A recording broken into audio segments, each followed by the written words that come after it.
如果我有一張船飛，你會唔會跟我一齊走啊？Hello， 大家好，我係美瑩啊。咁我前排咧就過咗一段嘅隔離時間啦，我相信大家都知道嘅，我都分享過嘅。咁當其時咧，我自己好想有一種叫做自娛嘅生活啦，所以喺呢段期間咧，我就回顧咗好多香港嘅老電影啦。咁我見到電影入面有好多我平時都行過啊，即係我好熟悉嘅街道，所以我產生咗啲感慨，我就同自己講去做翻一條片出嚟啦。所以今日咧，我就喺度想分享自己覺得非常之值得打卡嘅港片取景嘅地方，同埋經典嘅港片。我哋而家就開始啦。首先第一個取景嘅地方咧，就如果睇緊嘅你哋係男仔嘅話咧，一定會燃起嗰種兄弟間嘅義氣之魂啊！大家估下係咩地方先？3、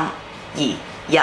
冇錯啦，就係旺角啦。咁喺旺角卡門啦、古惑仔啦同埋旺角黑夜入面咧，旺角都係一個江湖之地。咁喺中環交錯嘅街道啦，同埋琳琅滿目嘅廣告牌，仲有川流不息嘅人群入面咧，就上映咗各種各樣嘅愛恨情仇嘅故事。咁烏蠅咧就因為篤波嘅時候咧好矛啦，俾人咧喺旺角入面追打嘅。咁陳浩南咧就攞住咗個菜刀去闖江湖。咁現實中嘅旺角咧係非常之熱鬧嘅商業區嚟嘅。有好多嘢食啦，好多嘢買嘅。咁我建議大家咧一定要夜晚嘅時候咧嚟呢度影相，因為夜晚嘅旺角咧非常之適合去影嗰啲復古嘅港風啦，分分鐘咧會帶你穿越到80年代嘅電影入面，話唔定咧仲會撞到扮殺手嘅吳彥祖。咁我哋而家咧就嚟到都爹利街上面啦，你會發現到咧喜劇之王嘅柳飄飄非常之靚麗嘅身影，可以話咧佢係香港最浪漫嘅地方之一。無數嘅電影入面嘅愛情故事咧都發生喺呢一度嘅，有拍拖嘅你哋咧可以嚟呢度打翻個卡啦。咁而石板街上面咧，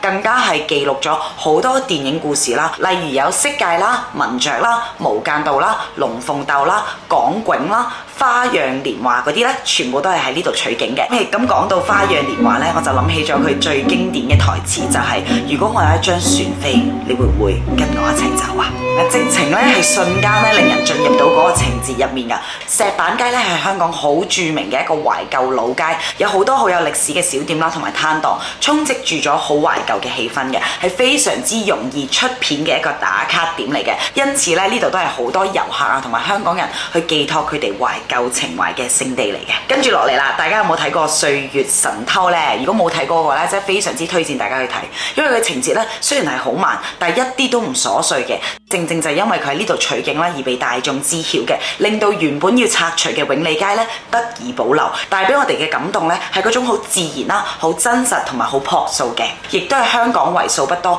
仍然保留住50年代樣貌嘅老街。咁佢有啲建築咧，亦都變成咗一啲獨立嘅藝術工作室，亦都非常之適合咧大家去下午茶嘅時光咧，喺陽光下面咧慢慢咁去感受翻啲懷舊人文啦同埋藝術嘅地方嚟嘅。張國榮同埋梅艷芳咧可以話係一代傳奇啦，佢哋主演嘅《胭脂扣》咧就喺上環嘅樓梯街嗰度取景嘅。咁咧就喺時空交錯中嘅脈絡入面咧，徐徐到來如花同埋陳振邦嘅淒美愛情故事，好似詩一般嘅節奏咧，就帶俾咗我哋一種好似難以言語嘅動容，就好似佢嘅經典台詞咁啦，如夢如幻月，若即若離花。我自己個人咧係好推薦大家咧親自嚟到呢一度咧去感受下㗎，而且咧好多影迷咧都會嚟呢度咧去懷緬哥哥同埋妹姐㗎。最後啦，就係港片經典嘅取景地方九龍嘅舊油麻地警署啦。咁古惑仔啊、無間道啊、陀槍師姐啊、尖峰時刻2啊同埋雷洛傳咧，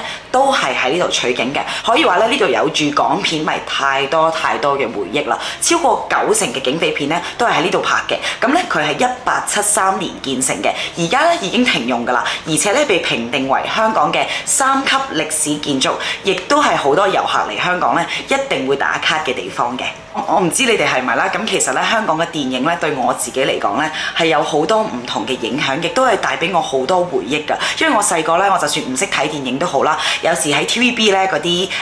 即係週末嘅時候咧，佢哋都會播一啲電影㗎。咁我爹哋媽咪咧係好中意咧喺 TVB 嗰度睇電影㗎。咁我細個咧就會攬住爹哋媽咪啊，咁樣睇住啲電影啊，同佢哋有講有笑啊，佢哋有分享翻啊。咁其實對我嚟講咧，我自己心目中最中意嘅一個香港電影嘅明星咧，可以話咧係周星馳，因為我自己係好中意睇